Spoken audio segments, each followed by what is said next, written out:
It's time for the Splash Live from Civic Center TV, featuring stories from and about people like you in the Greater West Bloomfield area. Simulcast on cable, 89.3 Lakes FM, social media, and the web. Now live from Green Media Center on Walnut Lake Road, it's the Splash Live. Live, local, social. It's the Splash Live on Civic Center TV and 89.3 Lakes FM. Great to see everybody today. I'm your host, Jake Sheff, back here at the Splash Live. Took a few days off to enjoy some fun vacation with the family, but I'm back tackling all of the great news and the big projects that are taking place right here in Greater West Bloomfield. All throughout the summer, road projects have been underway throughout Oakland County, with some taking place right here in Greater West Bloomfield.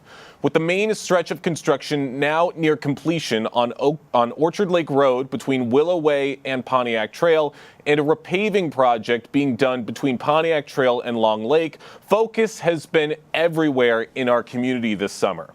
Here to tell us more is the Senior Communications Manager for the Road Commission for Oakland County, Craig Bryson. Craig, great to have you with us today. Good morning. Great to be here. Thanks for the opportunity. Absolutely. Good morning to you as well. Now, the RCOC has been invested heavily in major thoroughfare improvements this summer, particularly between Willow Way and Pontiac Trail. What made this stretch such a priority for the commission? Well, the condition of the road, the age of the road, and the traffic volume there. It's been on our radar for quite a while. We've been working on sections of Orchard Lake Road all along the corridor, and this was the next in line and the one that needed it the most at this point. And along with that work, the repaving project between Pontiac Trail and Long Lake is also underway right now. How would you say these two projects complement each other? Yeah, actually, from our point of view, it's one big project. We have the same contractor on there. It's designed as a single project. They're just completing the work in segments. So obviously they did the segment south of Pontiac Trail first, and now they're wrapping up the section between Pontiac Trail and Long Lake. So it's designed to be a single continuous project, just conducted in phases. And many residents have noticed the scale of construction for both of these projects. What would you say are some of the biggest long-term benefits that people can expect once these projects are both completed? Yeah, this was a major resurfacing project. So the biggest benefit is that there will be new pavement that will last for 20 to 30 years, provide a nice smooth surface there. We did removal of the previous pavement and put down all new pavement there. It'll be have new curb and gutters. ADA compliant crosswalks, so it'll be safer for pedestrians as well, and just generally a road that is now smooth and will last for many years to come. I'm sure a lot of residents are going to love hearing that. Should make for a smooth ride to work or a fine commute as they go about their day-to-day plans. And road projects like this often involve significant planning. How far in advance would you say these upgrades were scheduled, and what factors go into selecting the timing of these projects? We really start working on these projects 3 or 4 years, sometimes more, but in this case, probably 3 or 4 years ahead of time. There's a lot of work to line up the funding for these types of projects. There's a lot of design work. In this case, since it wasn't widening, there was no right-of-way acquisition, but that can also be a very time-consuming part of the process. So it's a very labor-intensive process leading up to before the public sees anything out there. As far as the timing of the construction work, in Michigan, we have a limited construction season, which is basically April to November. In this case, we wanted to get this done as close to the start of school as possible. So we started in late April, which is about as early as we can start a major construction project in this climate. And got it going with the goal of getting it done by the end of August. We'll overlap 1 week with the start of school in West Bloomfield, but we wanted to get out of there before we get into September. So that is what is going to happen. You just hit the nail on the head with something you just said a moment ago, Craig. Back to school season is coming up very, very soon, and some residents have expressed concern about the timing of this work, especially as that quickly approaches. How does the RCOC respond to those concerns? Yeah, we certainly understand that, and our goal is to do as little construction during school as possible. But there are cases like this where it's simply unavoidable. You know, we started the project as early in the season as we possibly could, wrapped it up as quickly as we could, but still there's a little bit of overlap on each end. Unfortunately, that's simply unavoidable given the amount of time we have to work with in this climate in Michigan and the length of the school year. There is, it takes time to do a major project like this, and there's unfortunately simply no way to avoid a little bit of overlap. Again, we try to minimize that as much as possible. We understand the inconvenience this causes, especially on a major corridor like Orchard Lake Road. That's right, but I mean, a little bit of overlap isn't too big of a deal, especially compared to what it possibly could be. For those just joining us right now on the Splash Live, I'm talking with the Senior Communications Manager for the Road Commission for Oakland County, Craig Bryson, talking about the current construction projects that are taking place alongside our roads and along the roads throughout Greater West Bloomfield. Now, Craig, how does the Commission balance the urgency of road improvements with the impact on daily commuters, businesses, and school traffic? Well, we always take that into account. We try to do everything we can. I mean, for example, this road remained open throughout construction. We did not. The quickest thing to do would be to close the road completely and get it done in a shorter period of time. Of course, that would cause, on a road that carries like this 30, 40,000 cars a day, that would cause major inconveniences. So we try to avoid that when possible, and then try to develop the construction plan in such a way that we get it done simply as quickly as possible at the most reasonable price. Because the other side of that equation is we are also stewards of public tax dollars, and the more we tighten down the schedule, the more it's going to cost us to do that project. So we want to find that balance between causing as little inconvenience as possible while costing as little as possible. And that's what we tried to do on this project. That's right. And it sounds like you've got a lot of good things in place right now to make sure everything is seamless. Now, Craig, once these current projects wrap up, what's next on the horizon for major improvements throughout Oakland County? Well, in West Bloomfield, we'll be starting another significant project in a couple of weeks. That's the Commerce Road culvert replacement, where we're actually going to have to close Commerce Road between Green Lake Road and Union Lake Road starting September 2nd and running till about the end of September. There's a nearly 100-year-old culvert there that connects Green Lake on the north to Bloomfield Lake on the south that is failing. We need to replace that. So we'll be closing down the road September 2nd, tearing out that culvert, putting in a new culvert. And again, we know that's an inconvenience. Doesn't carry as much traffic as Orchard Lake Road, but certainly still a major corridor in the West Bloomfield area. That's right, September 2nd. That is a very important date for everybody to remember as they start to plan out their commutes for the next few weeks. Craig, I got one more question before we wrap things up. Looking ahead, how does the RCOC plan to keep residents informed and engaged as more road projects continue to get rolled out? Great question. We're always trying to do as much as we can to inform the residents on projects like actually both of these projects. We create a flyer that we send out to all adjacent properties. We draw kind of a big circle around the project and send a flyer directly to every homeowner and business in that radius. We use social media. We send press releases out to all of the traditional media and just try to share the word as much as we can. Social media is a big thing these days. We have Facebook, Instagram, X. We post all of our project updates on those. We post updates on our website, and also anyone that wants to can sign up on our website to receive text or email alerts that'll keep them updated on what we're doing. The information is everywhere. Everywhere you look, you can stay up to date for what's going on throughout Oakland County. Craig, always a pleasure. Thank you so much for joining us today here on the Splash Live. Thank you very much. Appreciate the opportunity. Absolutely. These road projects are going to be continuing on for a little bit longer, but they should be wrapping up towards the end of the month. And then more work will be taking place all throughout Greater West Bloomfield. As a reminder for everyone watching, the main branch of the West Bloomfield Township Public Library will remain closed for just over a week. This is being done due to multiple renovation projects happening inside the building during this week from August 18th through August 22nd, set to be complete in time for the main to reopen on Monday, August 25th for regular operations. In the meantime, the drive-up window will still have regular service all throughout this week from the 18th to the 21st from 9 a.m. to 7 p.m. and from 9 a.m. to 6 p.m. service on Friday the 22nd. All that being said, your favorite library services continue at the West Acres branch without interruption. For updates on this project, stay tuned here on the Splash Live or follow the library on Facebook and Instagram at West Bloom LIB.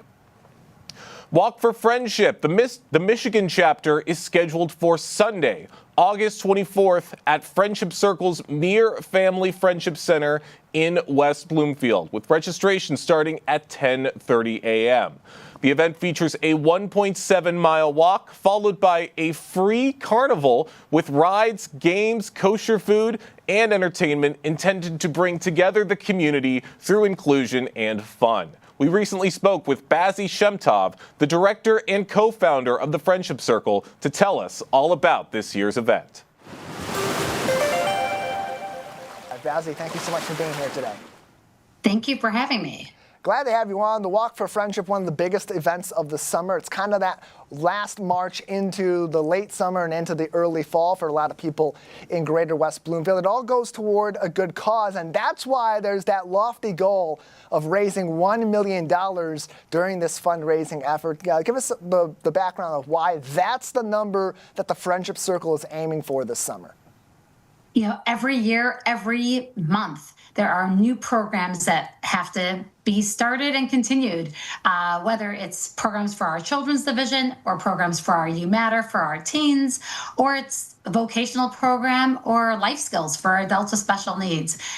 We turn to you, to our community, to step in once again and be a part of this very special day where we celebrate people with special needs. And that's the time that we say, let's bring in together all of our efforts, large or small, every donation counts, to bring that $1 million so we could continue every day, every week of this upcoming year, the programs that our kids and teens and adults deserve.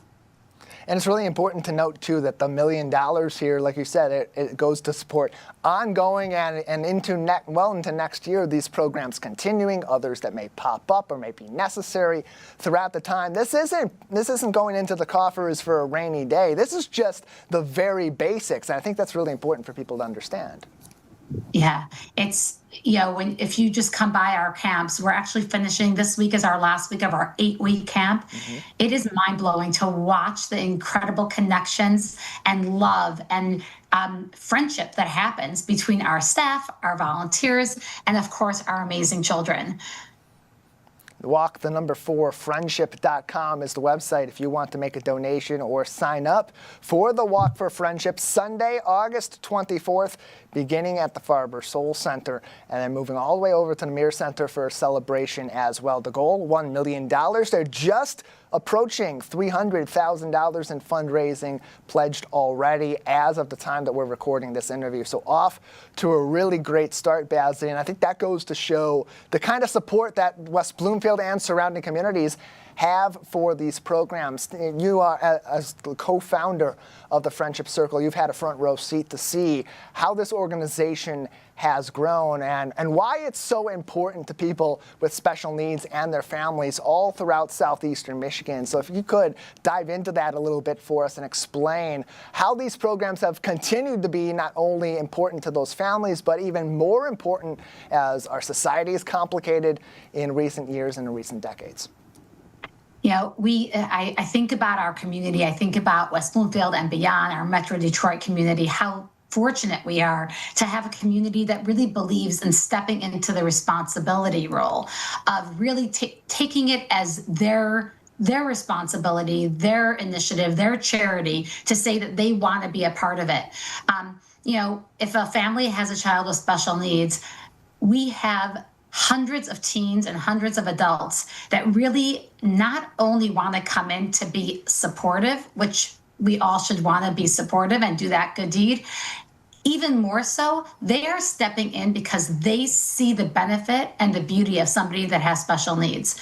So although the family may have a hard time taking their child, their adult child or their younger child out shopping, out to the movies, out to hanging out in the park, and all of a sudden they have these teens and adults that really truly see their child for who they really are.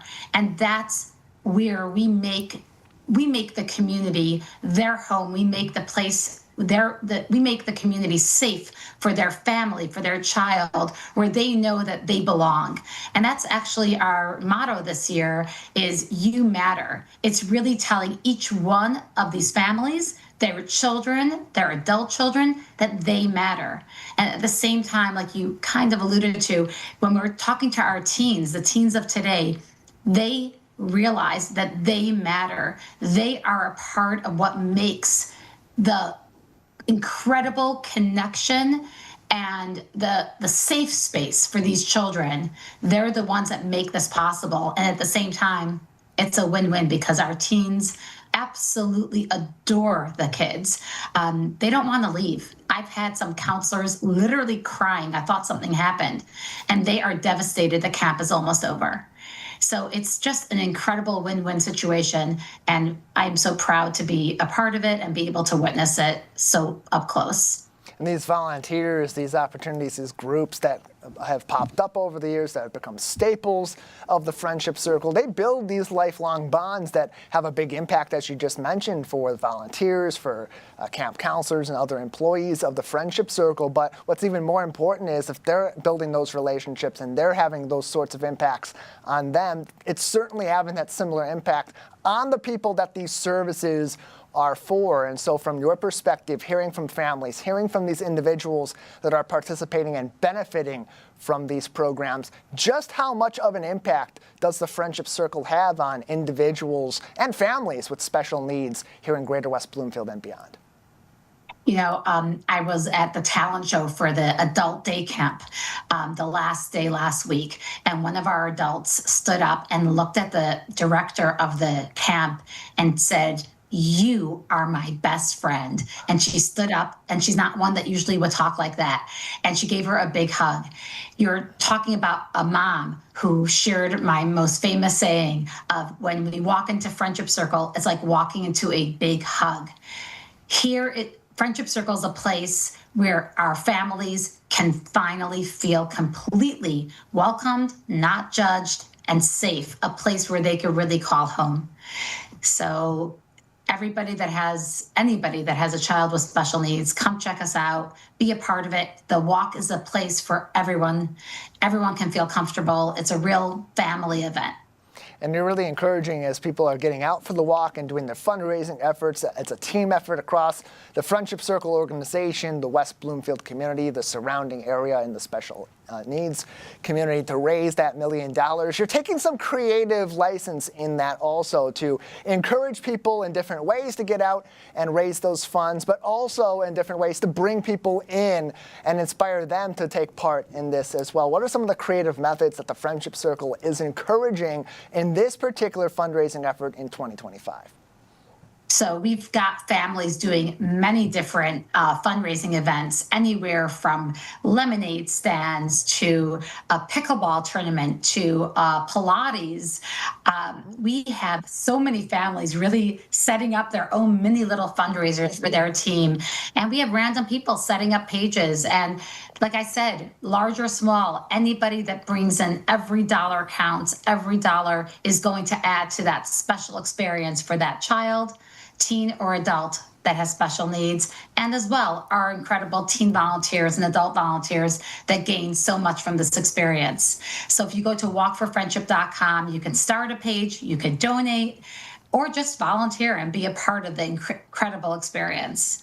Yeah, and they got a leaderboard up there too, a little friendly competition also. If you look at it, some of the top walkers, some of the top teams raising tens of thousands of dollars already for the Friendship Circle. The Believers already in the lead with just over $22,000 raised, closely followed behind by Johnson Girls on Fire in a close competition for second and third place with Adult Program All-Stars, both nearing $15,000. These are significant efforts that are being put in by volunteers, Bazzi. And what do you think that says about the commitment that the community has to helping this organization and helping the people, most importantly, that it benefits every day?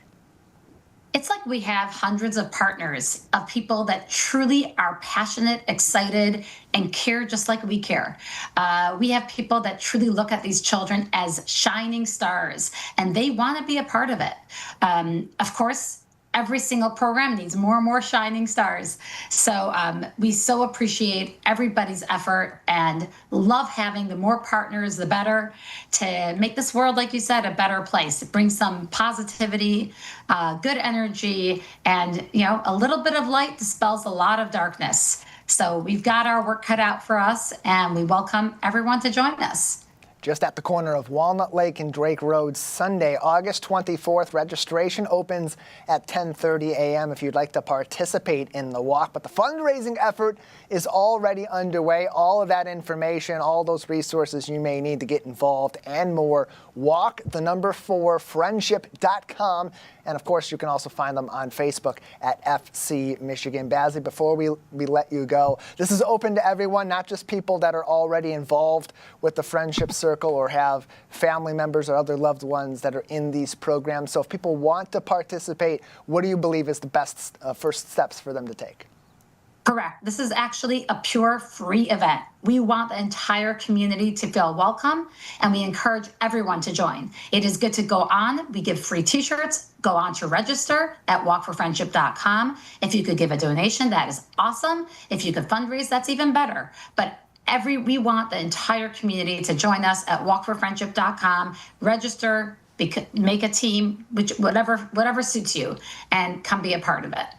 Have a little fun, too. It's a 1.7-mile walk. You don't necessarily have to be part of the full 1.7 miles, but there's a carnival, there's activities, really friendly people along the way as well. It's great to get involved in that. Bazzi, thank you so much, as always, for your time, and best of luck with the Walk for Friendship this summer. Thank you so much. Have a great week. Walk for Friendship is sure to be a very, very fun day in West Bloomfield, and Civic Center TV will be out there to capture all of the magic and to hear from great individuals to hear their thoughts on Walk for Friendship. The Kego Harbor Optimist Club is gearing up for its annual Stake Out fundraiser that's happening Thursday, September 4th at the Oakland County Sportsman's Club in Clarkston. Guests can enjoy an evening of food, fun, and community support with an optional skeet shooting event at 4 p.m., followed by a delicious dinner at 5:30. With raffle prizes, auctions, and sponsorship opportunities, the Stakeout not only brings people together for a memorable night, but also raises vital funds for scholarships, literary initiatives, and youth programs that benefit kids all across the community. Bill Bertakis of the Optimist Club joins us right now on the Splash Live to tell us more. Bill, thank you so much for joining us today. Good morning. Good morning to you as well. Very, very excited to hear about the Stakeout that's happening in just a few short weeks. For those unfamiliar, can you tell us about the history of the Optimist Club's Stakeout and how it became such a signature event? I think it's about 5 or 6 years ago, with COVID and that, pause everybody had. I'm having a hard time keeping track of years. But one guy was a member there, and he said that they always have fundraisers there. And we did it, and it was a great value for your meal. And a lot of people had fun skeet shooting, and a lot of new people enjoyed it. And so much that they joined the club. So I don't know, I think it's about the 6th year, and it's one of our main fundraisers that, we have through membership. You have seed money and then you use some of the seed money to raise money. And the biggest one is the stakeout. So you have dinner for $35, and that's gone up a little bit like everybody else. And then for additional $15, you go skeet shooting, and they supply the guns, they supply the ammo, they give lessons, and it's just not a few shots. You get like 8 shots across 8 different areas, and they give prizes too for people there. And I don't know, it's just a lot of fun. And you cook your own steak by yourself on a wood grill, and you cook it yourself. And they have all the fixings there. And, when you're done cooking your steak, you can get chicken as well. And you get a baked potato, vegetables, salad, rolls. There's desserts like cookies. And that's included coffee, tea, and soft drinks. So. Wow, you are really painting a picture there, Bill. The event sounds amazing. Really sounds like it's made such an impact throughout the community. Now, funds that are raised throughout this event go towards scholarships, literacy, and programs for kids. Can you share some of the specific ways that these dollars have made such an impact in recent years? Yeah, it's funny you bring that up, because as we speak, 10 backpacks are full of supplies are going to Gretzko right now. And tomorrow's their principal. And it looks like that we have. No, we're all set. Sorry about that, Bill. It looks like we had a brief audio issue. You were saying about what's going on with Gretzko. Wednesday is their principal and popsicles, and that's where you get your registration. You sign up for classes. You figure out what bus you're going to be. You sign up for after-school care and all that stuff. So we have 2 options: either give it to the principal and the assistant and then pass it out, or they're going to let us set up a table and we're going to pass them out. But the guy just left at 10 o'clock to go there to drop them off, and that's cool. It helps. Buying supplies is a lot of money, when you need it.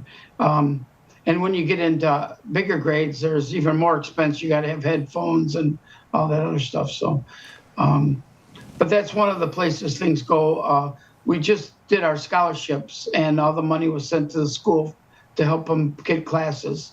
We had 2 winners this year, and one is going to Michigan State, and the other one's going to Oakland University.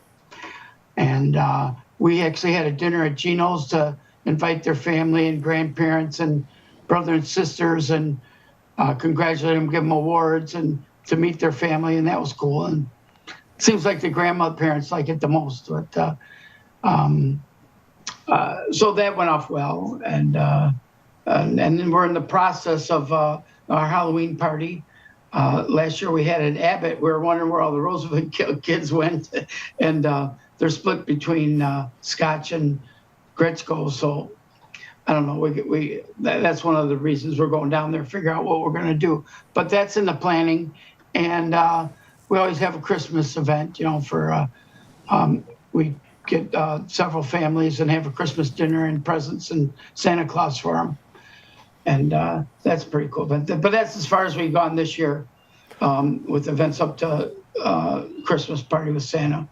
Well, it sounds like there's a lot of fun, really fun events that are in the works for the next few months. For those just joining us right now on the Splash Live, I'm talking with Bill Bertakis from the Kego Harbor Optimist Club, talking about the annual Stake Out fundraiser that's going to be happening on Thursday, September 4th, very, very soon. Now, Bill, you just touched on this a little bit, but with school back in session around the same time that this event is taking place, how do you see this event tying into community spirit as we start to celebrate the fall? Well, you know what? It's been a tough transition for us because we catered everything to Roosevelt, and now the Roosevelt kids are split, and that's got us heartbroken. And then Lisa Jennings retired. She was our go-to lady. Everything she touched turned to gold, and she retired. And then Rebecca over in public relations, she left, and so Now we got to go to Plan C, and we're just feeling that out. We lost relations with the middle school, and that was coming back, so we got to continue that because there's things we want to do. Well, since there's only one middle school now, and we want to keep that going. So, just like every charity, it's been tough. Getting a hold of the right people, and and then you don't want to step on other charities' toes. With their events too. So, I think we all feel in the club that when we were younger, we had all this stuff available, all of it was free, and they don't have that opportunity. And we're trying to get some of it back a little bit, I remember I had a great childhood. I want them to have a great childhood. Absolutely, and everything that you are doing, Bill, is going such a long way, and this event is certainly going to help in that. Real quick, Bill, last question before we wrap things up. What are your hopes for the future of the Stakeout and the Optimist Club's role in supporting local kids and families? Well, we're going to do our annual things, and we have a fantastic oratorical contest. Our Lady of Refuge, 100% of the people have to be involved, and it's part of their curriculum, the Optimist oratorical, and then they make the 7th graders watch it. And when you have that many people, you get a great turnout. The person in first place is ready to go on Miss America or something. And what happened? I think happens when we have these contests and they win. They get a little greedy and want to win again. And when they go in the future, they don't want to take second place. They give it their all to take first place again. And that's the attitude we want with some of these kids, that to always do their best, That's right. Always do your best and always put everything forward that you've got. Bill, thank you so much for joining us today here on the Splash Live. Thanks for helping us with the fundraiser. I appreciate it. Absolutely. Always here to help. And the Stakeout event is going to be taking place on September 4th to benefit the entire community. It's sure to be a very, very fun night out in Clarkson. So we've got other big news for many kids and even some parents. It's the most dreaded 3 words of the summer: back to school. No! But it's a time of transition for kids all throughout Greater West Bloomfield and a change from the ease of summer back into the grind of a long school year. So, how do we beat the anxiety of a new school year? Recently, Dr. Melanie Schwartz from Viewpoint Psychology and Wellness joined us on the Splash Live to give us some tips. Thank you for having me. Glad to have you on to talk about this. We're still, for some kids, a few weeks away as we're doing this on the live show today. And for others, they may be watching this in the days or even the day before the school year begins. So as we ease out of the summer and we get toward the first day of school, what are some steps that parents and kids alike can take to sort of wind down the summer and get into school mode? Well, there's lots of things. I mean, we're doing it in my house right now. We're talking about it, making sure they're prepared, making sure they have their school supplies, making sure we're getting them back on a good sleep schedule, getting them into a little bit of a routine that they've been out of all summer. So, kind of scheduling their days a little bit more than they have been. They're going to bed whenever they feel like it and kind of spending probably more time doing things that they're not going to be doing during the school year. So kind of getting them back into, at least for both my kids, actually, their sports have already started for the school year. So that's one thing that they've gotten back into already. So that's been helpful to kind of get them ready for school that starts in 2 weeks. Making sure they have their school supplies, taking them to go get those, if that's something that you do, helps them feel like they have a little bit more control. Talking about lunch, talking about what are they going to want to take in their lunch, helping them have a little bit more control in the situation rather than, this is what's happening, this is where you're going, just deal with it. It's kind of giving them a little bit of the control in terms of helping them get more comfortable with the idea. Yeah, getting into that different mode of a little less free time, a little less ability to move your schedule around as it is. It's a lot more rigid when you go into the school year. Dr. Schwartz, there's different levels of this too, because kids of all different ages are going to be beginning the school year, whether it's elementary, middle, high school, or even those that are going off to college, university, or other schools for the first time outside of their K-12 education. Let's begin with the younger kids, especially those that are going to be going into kindergarten or into the grades for the first time. They're going to be going into their regular school day in their entire life, be away from their parents. So how do you make that transition? What's some advice in that case for parents that can help their kids and for kids as they get into this new routine? I think the nice thing that the schools do is that the year before, if you know what school you're going to, they do, offer the kids to come see the school, see the classrooms. And I think that helps. And then having a conversation with them during the summer about what did you like about your classroom? What are you excited about? What are you scared about? I think it also helps, obviously, with all grades, have the opportunity to go to school before school starts. I know my kids get it, the day before school starts, where they can, meet their teachers, go see where their locker is, go, kind of get the lay of the land. Again, if it's a new school, that's really important because it helps them, again, feel like they have a little bit more control if they know what the classroom is going to look like and who their teacher is, and kind of meet the other kids in the class ahead of time to decrease their anxiety about it, because it's all anticipation anxiety. Once they get there and they get settled, they're fine. It's just a matter of not knowing and just not knowing what to expect. So everybody's better if they know what to expect. So the more information you can kind of give the kids, age appropriately, about what is kindergarten like? What are you going to be learning this year? What are you excited to learn? What's that going to be like for them? That's what's going to help the kids adjust and be comfortable. And especially for those younger kids going into school for the first time, it's that first extended period of time that they're away from their parents. Yes. And not just that, but on a regular basis too. Right. So for parents that are really close with their younger kids and they have those super strong bonds, what is some advice, especially in these days and weeks leading up to the first day, to help maybe separate that a little bit more and see, get the experience for those younger kids of maybe being away from the parents or being a little bit more independent in this way? Mm-hmm. I mean, definitely, I think it's different for different kids. Some kids are just going to go off and be perfectly fine and not look back. And they're ready and they're excited to go. And then there's the kids who have a little bit more separation anxiety because they haven't been away from their parents yet. And that,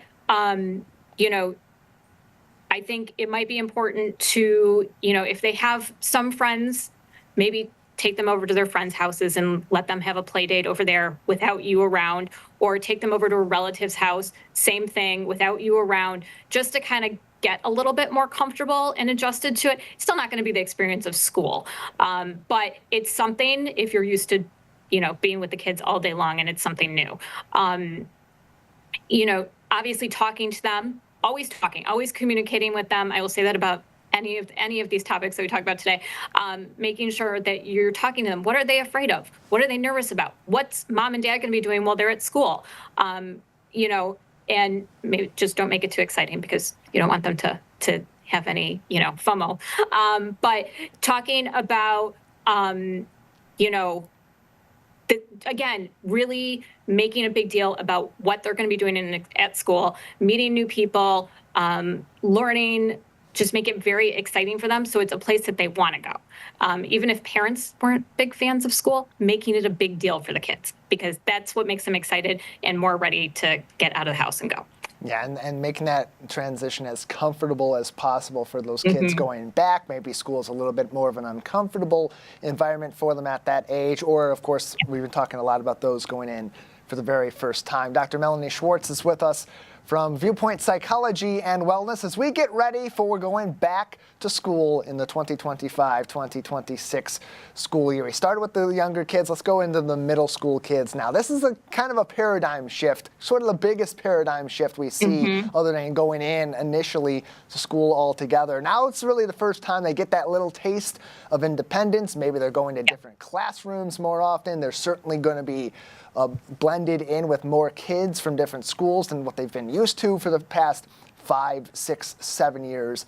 Before that, what's your advice on helping parents help their kids navigate that big change? Interestingly enough, sixth graders are usually very excited to go to a different school. They're ready. They had their big send off in fifth grade. They're done. They're ready to move on. They're ready to be the big kids in, well, the youngest in a bigger school, but they're ready to be big kids in a different school.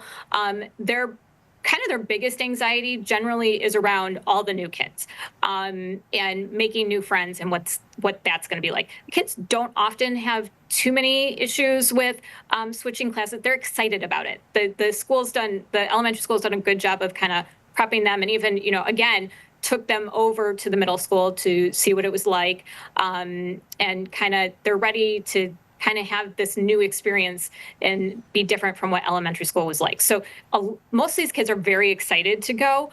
Again, kids that don't like school, it's a little different of a story. Usually when there's a dislike of school, it's due to separation anxiety, fear of something's going to happen to the parents while they're gone, or, grades are a struggle for them. But they do often, the thing, when you ask those kids what they're excited about, it's about being able to see their friends. So, really hyping up the social piece of it all, even though I think everyone can agree, middle school is probably the most difficult years of the educational system socially, but the kids do get excited for it. So I personally haven't seen too many issues as part of the transition to middle school, because the kids are really, really excited about it. But again, as I've said before, I'll say it again, communicate with the kids. Ask them, even if they're not saying anything, even if they seem totally fine, just make sure you're talking to the kids. A lot of parents will say, well, if they're upset, I don't want to create some anxiety for them, so I don't want to talk about it. But it's more important to talk than not to talk. So just make sure, again, what are you excited about? What are you not excited about? How can I make it easier for you? What can we do ahead of time? So just so that the kids feel like they have more control, because that's what's going to make the transition easier for them. And your kids, you've seen them from the day that they've been born until now. Their mannerisms. Yep. Kind of when they're not feeling quite right, and you can sense that. Yep. Having those conversations is a great way to keep up with that. Dr. Schwartz, you made a really good point too, that middle school is kind of that most treacherous period of childhood from a school perspective, particularly on the social side. That can have a big impact on the kids, but that's also a really critical point for parents to have that involvement and have those conversations with their child or with their children, and be able to do their part to help them through that as well. What advice do you have for parents in terms of intervening, having those sort of conversations, and helping their kids navigate a really difficult time in their youth? I would really try to be very involved. Okay. Not in the school, but with the kids during this time, because everyone's maturing at a different rate at this point. You have some kids who have, gone through puberty at this point, some who are just about to, some who, are somewhere in the middle. And it gets to be difficult for them emotionally, the kids emotionally, because they're growing at different rates and going through this critical time at such different rates. And emotionally, that has a strong impact on them. So making sure that you are very involved in knowing what they're doing, knowing what their thoughts are, knowing, how they're feeling, how they deal with their emotions, what's going on. If you feel like your kid is not opening up, is, very closed off, doesn't want to talk to you, that's a good opportunity to talk to the school about them maybe talking to the social worker, or even maybe getting them into therapy, where they have someone outside the family who can talk to them and kind of get their feelings out, because it is a really hard time emotionally for these kids during that age range. And the most important thing is just going to be that they're talking and they feel like they can talk to somebody. Again, it doesn't have to be a parent, it doesn't have to be a sibling, it doesn't have to be a family member. Just make sure they're talking to somebody and being able to kind of work through whatever's going on during that time. Dr. Melanie Schwartz is with us from Viewpoint Psychology and Wellness. More information and ways to get in contact with them, viewpointpw.com. As we talk about going back to school, very similar sort of transition between elementary to middle school to high school for kids, but something that maybe isn't looked over too much when you're talking about the psychology or the mental health perspective of going back to school. It's those older high school kids. They've been through the motions. They're used to this, especially those seniors going into their final year. They kind of know what's going to be going on in those last few months of their schooling. Maybe they have their future sort of planned out already, and it's easy for them to sort of lose their focus along the way. Many times we hear about senioritis when they get into that point of the year. So for parents, how do they help to keep their kids focused as they go into their last year of high school, which some look at as being maybe less critical than the other three before, but can really have a big impact on setting them up for going into their adult life? So this is really tricky at that age, because they're going to push back. They think they know it all, and they don't want anyone telling them what to do, especially their parents when they're seniors. And parents are kind of knowing they still need to parent, and they still need to navigate and kind of push the kids forward to get them to that finish line for whatever that looks like, if they're going to college or whatever that next step is for them. And it's kind of a struggle to figure out how to communicate effectively with the kids. So, there's different approaches to this. It could be completely hands off. You tell the kids, if they're going to college, what you have to do to get into the college that you want to get into, and have at it. And, be there for them if the kids need it, but let them kind of take the lead and prepare them for college a little bit, where you are going to be completely hands off. The other approach that I do see happen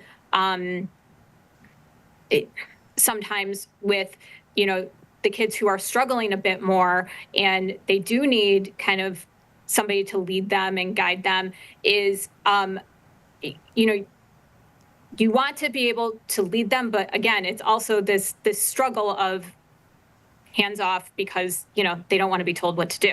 So it's kind of how you talk to them is really the key, not what you're saying to them. You're saying the same things to them. You're saying, hey, okay, this is what you have to do. This is when you have to do it. This is where you have to be. Whatever it is that you guys need to talk about, you have to get these grades. You have to, work on your college applications, all of those things. It's just a matter of how you're saying it to them. And if you're saying it to them in a very not controlling way, I guess would be the right way to say it, but kind of like, okay, here's your list. Let's look at it. Let's kind of go through it, but kind of stand a little bit more standoffish than maybe you have been in the past. Then they're going to be more likely to do it. None of these kids, seniors, do not want to be told what to do. They don't. So make sure how you are saying something is the most important. It's not what you're saying, it's how you're saying it. And I guess that's the key to kind of get through senior year, because they are really ready to go and get out of the house, and they're focused on college. And again, that senioritis thing does kick in probably more second semester than first semester, because they still got to get into college first semester. But it's there, and there might have to be a little bit of kind of just, I don't want to say walking on eggshells, because that's not, I don't want anyone ever walking on eggshells, but kind of just like how you approach it is key. So. Yeah, kind of that point where you start to remove your hands from their shoulders, guiding them in the right direction, and kind of just walk alongside them, and occasionally give them a tap on the shoulder and say, hey, maybe a little bit more this way. And just let them know you're always there for them. You are there to support them however they need it, but you got to step back a little bit to get them ready for that next stage. Dr. Schwartz, we thank you for being with us. One last question for you. It's also a big time of transition for parents whose kids are now through high school. They're through their K-12 education. Maybe they're going into the workforce. Maybe they're going to a trade school. They're going to a college or university. That independence is pretty much up to about as close to 100% or at 100% for many of these kids. That's a big transition, particularly for the parents, on top of course, being one for the kids. So for parents that are experiencing this for the first time, letting one of their kids, maybe their only kid, out of the nest and into their own independent life, how do they navigate that transition in a way that is both beneficial, of course, to their child, but also isn't going to be necessarily a major source of anxiety for them that can take a toll on them as individuals or them as co-parents potentially as well? I think, it's important to realize it's a grieving process. Yeah. So it usually starts senior year. And, once the kids get accepted into college, or they've discussed, what that next step is, and if they're going to trade school or they're starting a job, whatever it might be, or they're moving away, whatever it might be, that's when the grief process starts. And for parents to realize that it's a process, and, you know, acknowledge your emotions about it. That's key. Okay. When, because it's a complete transition that you haven't had for 18 years of this child's life. This is new, whether it's, you know, the first child or the last child, somewhere in between, it is still going to be a big change to your life of not having, you know, a child who's, well, having a child who's now an adult and moving on and starting this new step where you are no longer that your parenting role changes. It looks completely different after that stage. And so talking about it with, you know, the co-parent, how are they feeling? How are you feeling about it? Talk to the kids. How do you want to be parented moving forward? Okay, because what you think it might look like versus what they expect it to be might look totally different. So have that conversation with the kids. As far as parents getting through it, once, if the kids who are going to college, and let's say you're an empty nester, it's going to be important for you to plan what your life is going to be like. Okay, what is that going to look like? How are you going to move forward without kids in the house? I think I've said this before in the past when we've talked about this, but my sister-in-law did this before, and she's done it every year. Now that she's an empty nester, she takes a trip once the kids are off to college. That way she's not sad. She's enjoying herself. She's going and doing her thing, and then she comes back and she can kind of reintegrate and figure it all out. But she did something enjoyable and can distract herself for a while instead of sitting at home and feeling sad that nobody's in the house right now, which that's been great for her. So, you know, figuring out what activities are you going to, or hobbies or new things are you going to incorporate, and figuring out what is life going to be like without kids if you're an empty nester. If, you know, it's one less child, your structure doesn't change that much. You still are going to be taking kids to school or whatever you have to do, and, you know, still parenting quite a bit, but it's still going to be different without the one child. Another thing, you know, have the conversation with your child who's, if they're moving out, how often are you going to talk to them? Right now you talk to them, I'm guessing, every day, right? Multiple times a day. But when they move out, how often do you expect to talk to them? Because that can be a factor too, where you're expecting to talk to your kid just as frequently, but the kid is like, oh, I'm good once a week, once a month, whatever it is. Have these conversations ahead of time so that you can prepare. Just like any other transition that's happening, going to school, as much as you can prepare, the better off everyone's going to be. Got to get the kids ready to go back to school. Parents, got to get yourself ready to go back as well. Dr. Schwartz, always appreciate your advice, especially when we have something like this that has a careful balance for everybody involved going back to school. Thank you so much. Absolutely. Back to school is quickly approaching, so it's very, very important to have all of the necessary information before you step through those school doors again. So we really appreciate Dr. Schwartz for taking the time to talk with us here on the Splash Live. But with back to school coming up soon, that also means that football season is just a couple of weeks away. And the West Bloomfield Lakers begin their first practices very, very soon, dead set on redemption after an early playoff exit in 2024. Our own Tyler Kieft recently had a chance to speak with their coach, Zach Hilbers, to get some insight on what the game plan is for this upcoming season. Welcome back to OAA Football Live. I'm Tyler Kieft, joined by West Bloomfield Lakers head coach Zach Hilbers. An exciting time of the year for all the teams here in the OAA, especially for your team coming back after a really competitive 2024 in the OAA Red. So starting off, what do you build off of coming off of a season like that had its fair share of ups and downs, but was highly competitive in one of the toughest divisions in football? Well, I think like anything else in life, I guess you kind of build off of the lessons you learned along the way. Not to be too cliche, but I guess like the game always guarantees adversity and the ups and downs, kind of like life does. And we had our fair share of it, like you said. And hopefully we learned what it takes when you end up on top, and I guess what leads you to the results that you don't want at the same time. And our job as coaches and players is to obviously end up on the better side of that more often than not. having guys like Jeremiah, Travis, Tank, having them all here today, you kind of mentioned in your speech that they've been through all these ups and downs. They've seen being a step away from the pinnacle and seeing the agony of having a second-round exit against a really good Catholic Central team. How have they taken a step forward leadership-wise heading into another season? Well, like a lot of kids do their senior year, they kind of realize the finality of things, and I guess, for lack of a better term, like the ultimatum that you're kind of pressed against, like this is your shot to do things the way you want to do it. And they're taking kind of ownership of that, and they've really been good leaders for us in the offseason. Consistency is always something you're looking for in the season. Last season, you had sort of an issue of you'd pick up one new skill and then you pick up another problem, and that kind of went back and forth. How do you skip over that and change that habit in 2025? Well, you hope it's something that experience kind of gives you in a way. Those kids that have been through the ups and the downs, they kind of help you navigate that with the rest of the team.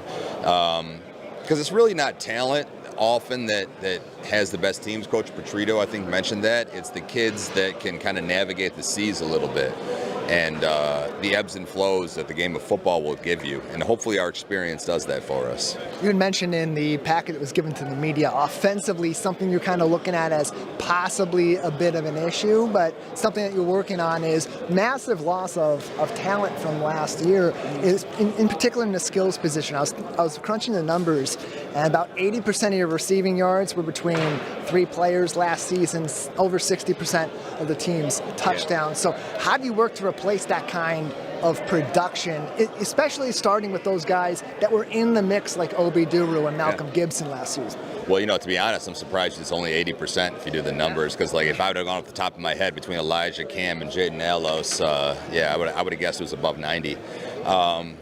But yeah, so I mean, like you mentioned, Obi and Malcolm, they're both really good players, and they were good enough to play a lot last year. They were just behind kids that were really good. So I think, they're pretty hungry, and some of the kids that are coming up from the younger levels, they're pretty talented, and they're ready and eager to kind of show what they can do as well. So you're right, like it's definitely a question mark when you graduate a receiver like Elijah Durham, who set every program record we have. And then Cameron Flowers and Jaden Alos and all the other talent they had out there. It was pretty special. But it doesn't mean the guys that, are waiting their turn aren't pretty special too. The Lakers last season graduating a number of offensive weapons. You mentioned Elijah Durham. He's the all-time leader in receiving yards and receiving touchdowns, single season yards, and he got that record twice in single season yards in his first and second, only 2 years on the varsity squad for Elijah Durham. The quarterback situation, something people are going to be thinking about going into 2025. Last year, most of the reps, Bo Jackson, a little bit of Jamal Shakespeare. You mentioned before last season, Jackson Carver was an up-and-comer. Are we going to be seeing kind of a mixed quarterback room, or are you set on the guy yet? We always have a bunch of guys that take snaps. It's kind of always been our MO. You can go back 10 years. There's always 4 to 5 guys that'll take snaps at quarterback. It'll probably be more of the same of that. But you're right. Like Bo Jackson was the ultimate teammate, perfect competitor. He was a tremendous high school football player and a great kid. But Jamal still played a lot of quarterback as well, and so did Brody Pecor and some other kids. And it'll probably be similar. Like Jackson, we thought last year was really coming along and really impressive, and he broke his collarbone in kind of a freak injury. So I know he's pretty hungry and eager to show what he can do. But so are some of the other kids. So we'll always have, I guess, a mixed bag at that position.